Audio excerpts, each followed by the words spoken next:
What if I told you that in the 21st century, when the world promised never again, entire villages were still being burned to the ground, women assaulted, and children left to die in the desert?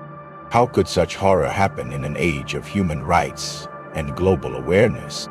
Today, we dive into one of the bloodiest stains of modern history, the Darfur Genocide.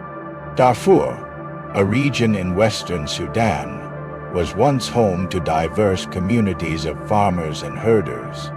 But beneath the surface, decades of ethnic tension, political neglect, and mental crisis were brewing. By the early 2000s, conflict was inevitable, but no one could predict the sheer brutality that was about to unfold. In 2003, rebel groups in Darfur rose up, accusing the Sudanese government of oppression and discrimination. Instead of negotiation, Khartoum responded with fire. They unleashed militias known as the Janjaweed, a name that would soon become synonymous with terror, blood, and destruction. The Janjaweed swept through villages on horseback and trucks, torching homes, slaughtering men, and committing unspeakable crimes against women and children.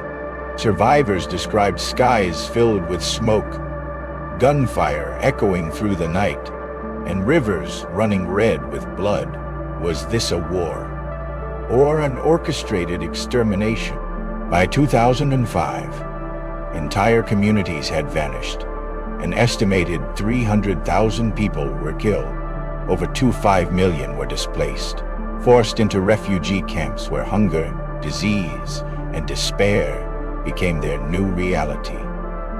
Every statistic hides a face, a family, a dream brutally destroyed.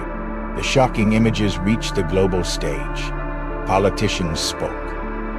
Humanitarian organizations pleaded, yet action came too late. Was the world truly powerless, or simply unwilling?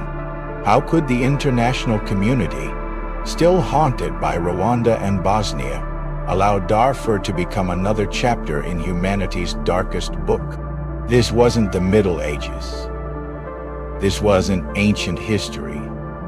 This was happening in the age of the internet, satellites, and 24-hour news cycles.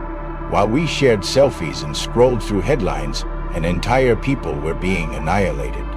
The Darfur Genocide was not just an African tragedy, it was a failure of humanity. Even today, scars remain. Camps full of displaced survivors still exist. Trauma echoes across generations. The perpetrators, some indicted by the International Criminal Court, largely remain free. Justice feels like a distant promise, and survivors are left asking, does the world even remember? The words, "never again," were spoken after the Holocaust, repeated after Rwanda, and whispered after Srebrenica. Yet, Darfur reminds us that history repeats when silence prevails. If genocide can still happen in the 21st century, what does that say about us? Are we truly learning, or just pretending to care until the headlines fade? Darfur is more than history. It's a warning. A warning that evil does not vanish, it waits. That indifference is deadly, and that every never again means nothing unless we act. The blood spilled in Darfur demands that we remember, speak, and fight for those whose voices were silenced. Because if we forget, the cycle will begin again. And next time, it may already be too late.